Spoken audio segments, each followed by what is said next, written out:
civil war in Syria intensifies. The White House is reportedly days away from a decision on aiding rebels in their battle against government troops. In Syria, hundreds more are dead, many of them children. Donald Trump wins the presidency, capping his improbable political journey with an astounding upset victory. Donald J. Trump. Ladies and gentlemen, the President-elect of the United States, Donald John Trump.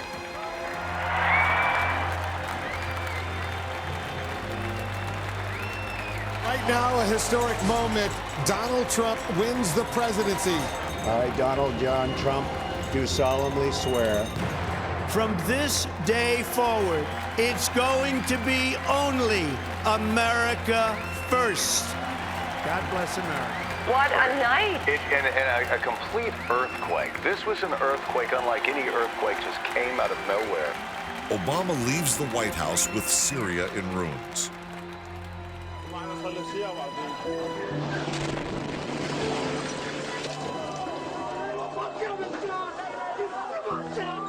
President Obama's mistakes in Syria left, quote, a more dangerous world. I think he's the worst president maybe in the history of our country. I think he's been a disaster. He's been weak. He's been ineffective.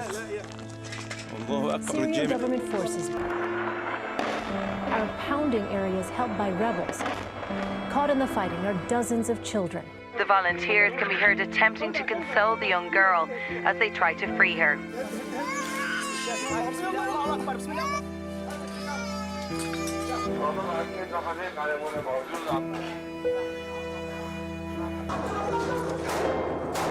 Fighters linked to Al-Qaeda are flooding into war-torn Syria.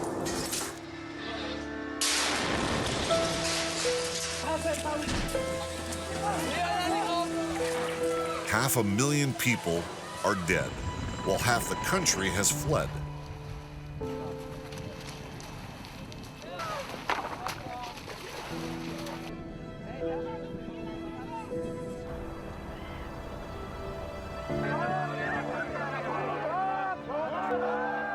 It's the biggest crisis of its kind in Europe since the aftermath of World War II.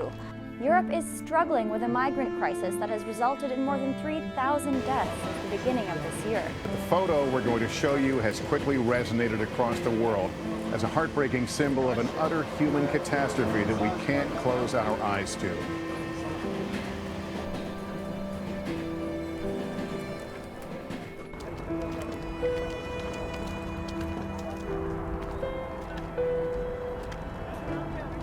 U.S. officials say that President Donald Trump has decided to end the CIA's program. Well, the Trump administration has decided finally to end the CIA program that arms anti-Assad rebels in Syria. Soon, the Syrian opposition is dealt another crushing blow. The new U.S. President, Donald Trump, ends the program of arming anti-Assad forces. The election of Trump was really quite devastating, I think, to the rebels and to those who supported them. Trump made it very clear that he was not interested in regime change, that he didn't want the United States to be in Syria, that indeed he was eager to remove U.S. troops as fast as possible. Does President Trump have a strategy? No. President Trump has no strategy for Syria. What we do know about President Trump is that he does not want the United States to be involved in a civil war in Syria. I'm afraid the stage will be set for the resurrection of other forms of extremism, ISIS-like extremism, rising again in northeastern Syria. So my prognosis for the near term in Syria is, I'm afraid, not a very positive one. The US is to provide air cover along with ground assistance to a Syrian militia group that's launching a major assault on the city of Raqqa to retake it from Islamic State. The Pentagon says warplanes unleashed one of their largest ever bombardments on the eastern city of Raqqa. Syrian Democratic forces, backed by US-led coalition airstrikes, are closing in on the IS stronghold of Raqqa.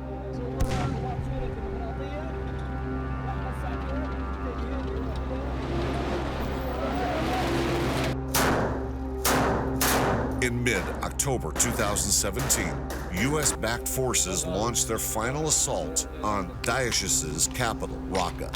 Kevin Howard was there. And when I stood in the roundabout in the center of Raqqa where they put the heads of Yazidi men and women, and I killed every man and woman that killed those men, every single person that I shot, I didn't feel much. But I looked to my comrades, to the children, to the left and right at who I was fighting with. And I saw the joy in their faces. I was there when we killed them all. We destroyed all their cities. We destroyed everything they had, their families, their children. I was there. I watched.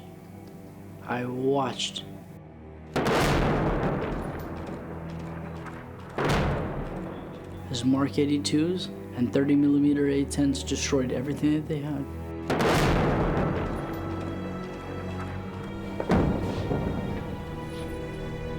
These explosions marked the beginning of a new offensive against Islamic State. That's a very, very significant action by the United States in striking at what it has been.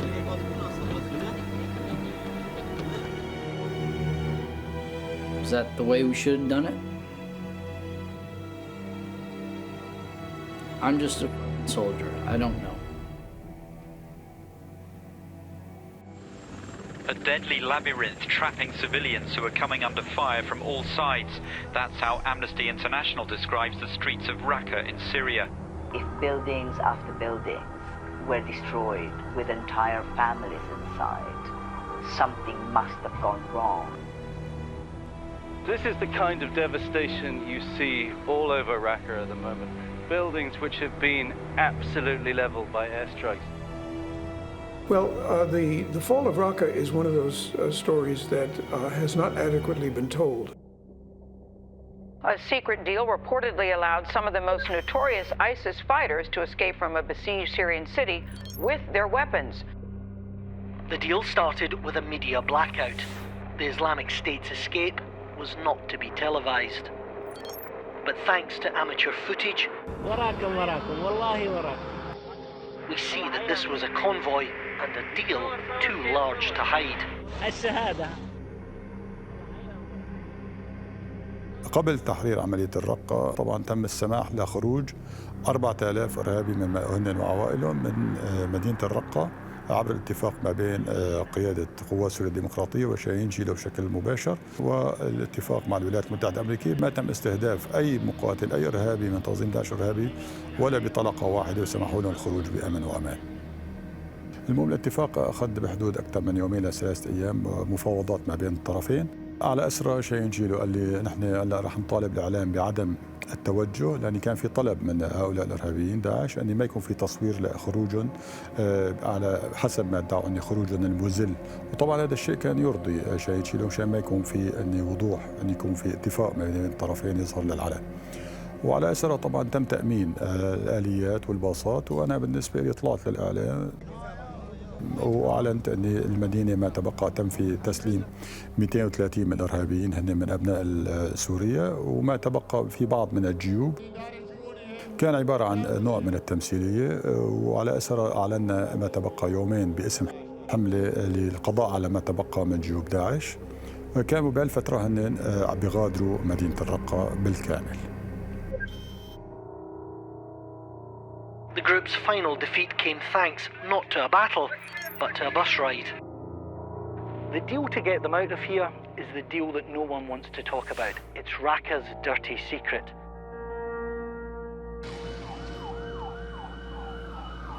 On the 20th of October, Raqqa is captured. It's also the day the YPG drops its mask. Publicly, the American couldn't or simply wouldn't see it. Now it's staring them in the face. In the middle of Raqqa, the SDF, whose members are predominantly YPG, has unfurled a giant banner of the PKK's leader Abdullah Öcalan. The U.S. had tried at all costs to hide the relation between the YPG and the PKK terror group. The militants seem unconcerned as they display a picture of PKK founder and leader Abdullah Öcalan in the center of Raqqa. Kurds in control of northern parts of Syria have declared a federal region there. Lying on the border with Turkey, the region concerned was renamed Rojava. Syria's north now lies in the hands of a terror group. YPG did not want to go into Raqqa. The Americans begged them to go into Raqqa. They had no interest in Raqqa. It is not a Kurdish town. It is not part of their geopolitical goals of uniting, creating some kind of a band of Kurdish towns across the north of Syria. By now, the 3 Americans who had joined the YPG to fight Daesh are disillusioned and want to leave. I came to Syria to fight in Raqqa. When the battle was over and we said, hey, it's time to go, they said, actually, you need to fight in Deir ez-Zor. They came into my room with Paul, put guns in our faces with policemen, SWAT teams behind the door, and told us we were going to Deir ez-Zor. I told them I wasn't going.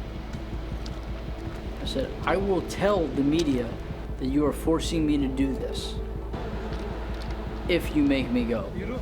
And my exact words of the commander were, do your worst.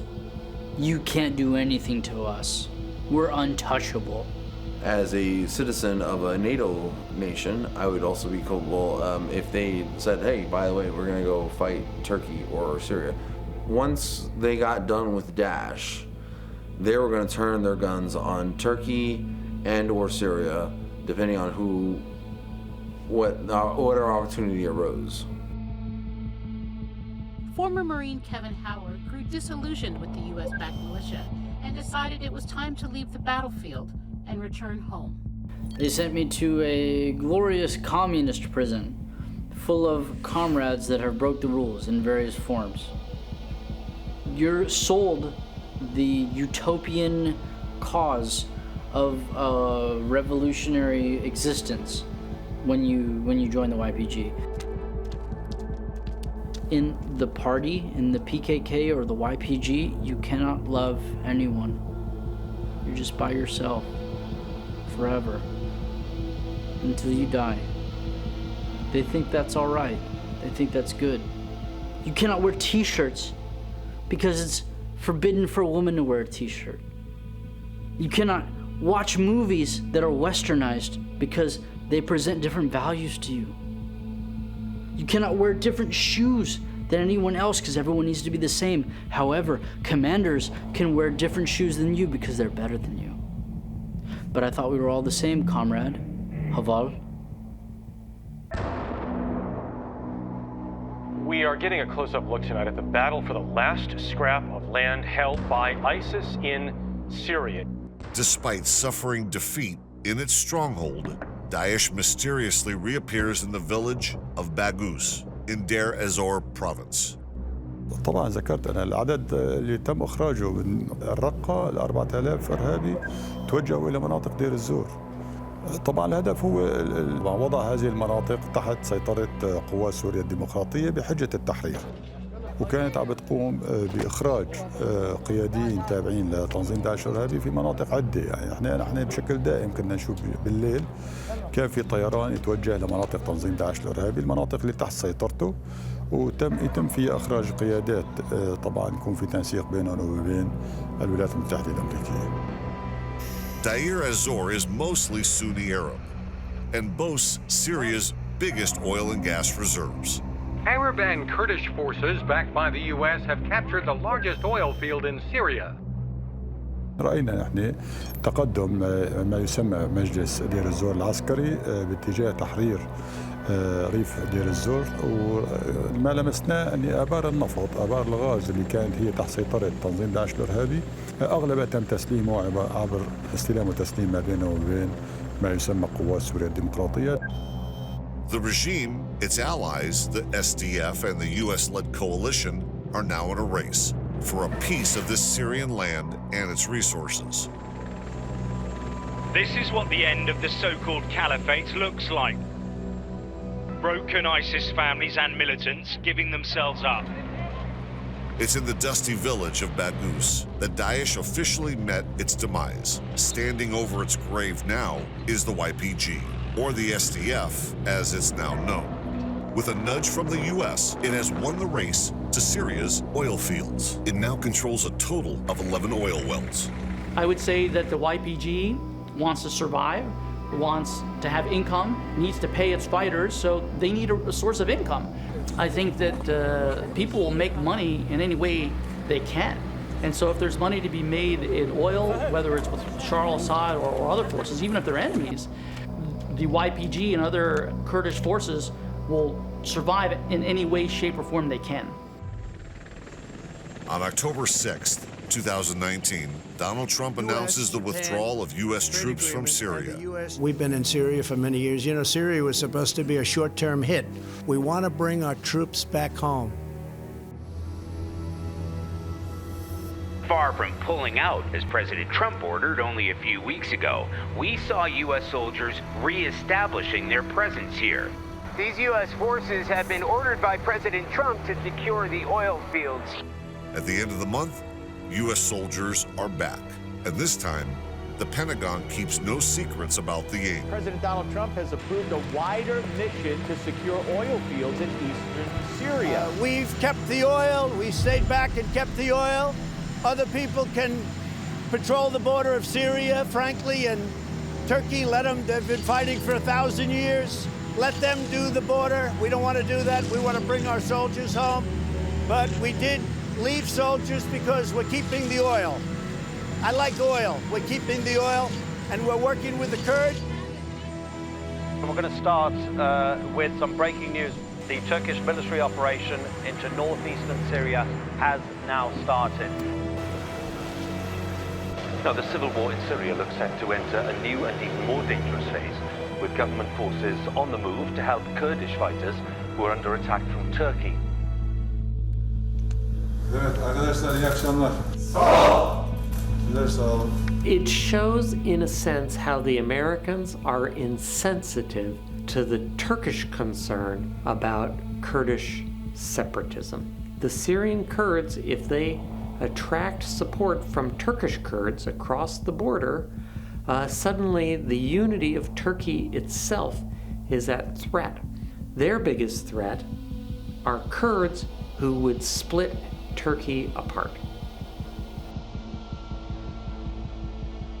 Turkish forces have launched a military operation against a region held by America's Kurdish allies in northern Syria. I think it was a decision made very quickly and almost unconsciously, without much thought being given to the implications of that decision for the bilateral relationship between the United States and Turkey.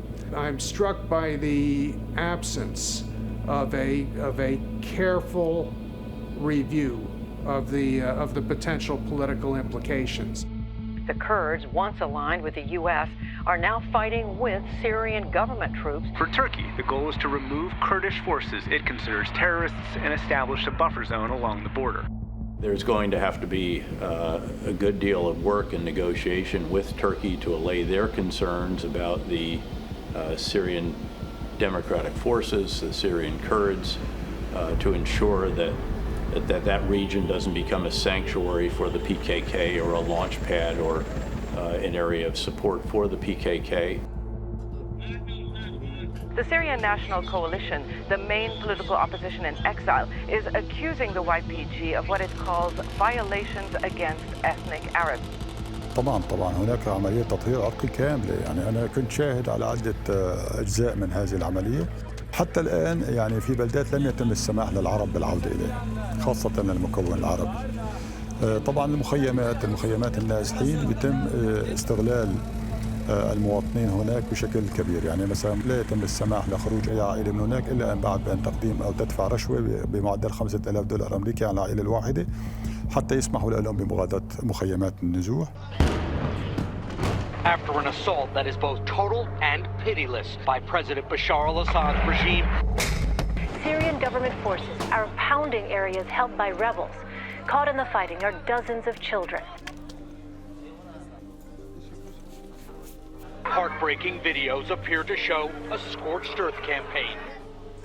It looked like peace talks would fail before they even started in the effort to end the most vicious war in the world. The Syrian war has killed hundreds of thousands of people and driven around half of the population from their homes. It's been called the worst man-made disaster since World War II. Is there any hope for a solution? ISIS has now become a financial power that's grown far richer and more organized than Al-Qaeda ever dreamed. Syria also appeared to have taken a toll on another terror group, the Al-Nusra Front. They operate mainly in Syria. Many of the militants will live to see another day, and they will want to continue to fight under different configurations and different groups, which we can't really predict right now. The Pentagon estimates there are still up to 30,000 ISIS fighters in Syria. The president declared victory on Twitter against the advice of his top national security advisors. We've been fighting for a long time in Syria. I've been president for almost 2 years, and we've really stepped it up. And we have won against ISIS. We've beaten them, and we've beaten them badly. We've taken back the land, and now it's time for our troops to come back home. With the absence of the United States, with the absence of Western Europe, I just don't see any alternative to Bashar al-Assad remaining in his place for the foreseeable future. You know, in the near future, it's hard to imagine Syria without Bashar al-Assad, not because it's the best outcome by any means, but he seems to be pretty well entrenched. You never know. Nobody is immortal, and nobody is you know, accidents and things can happen. President Bashar al-Assad has claimed victory over the rebels several times over the last 8 years of civil war, but the turmoil in the region seems to be ongoing. So what exactly would victory look like in the war-torn country? Is there really an end in sight?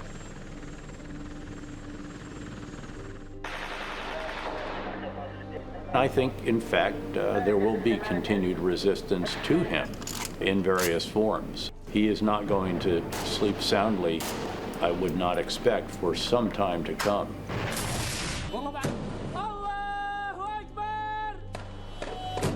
The losers, needless to say, the Sunni Arab majority of the country that is, many of whom have fought and opposed the regime. Others have been displaced, killed.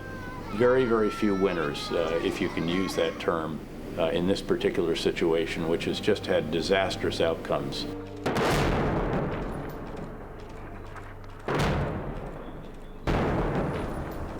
At least 6.2 million Syrians are internally displaced, while another 5.7 sought refuge abroad. And overall, 13 million people are believed to be in dire need of humanitarian aid there.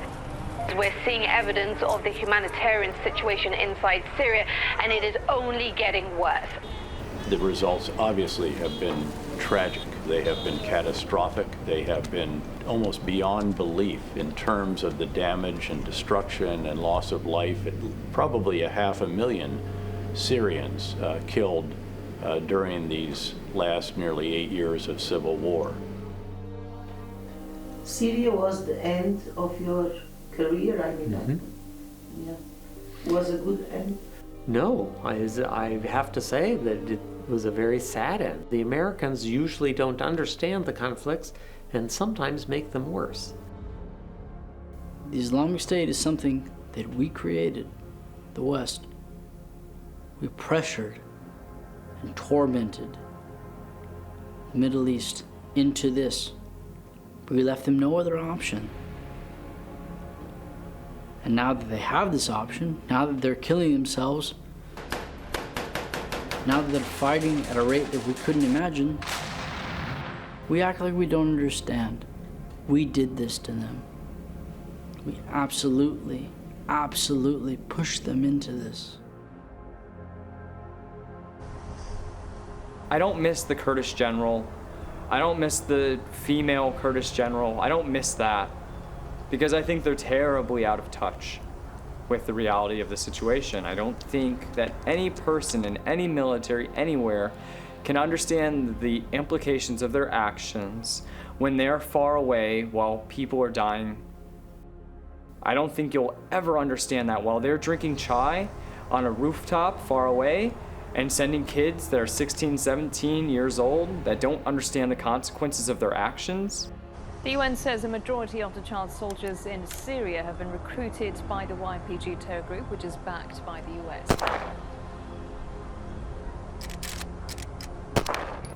I got nothing out of it, nothing. Except the memories and some photos.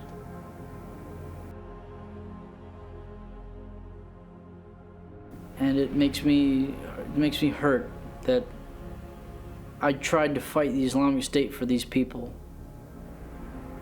and they punished me relentlessly. It hurts.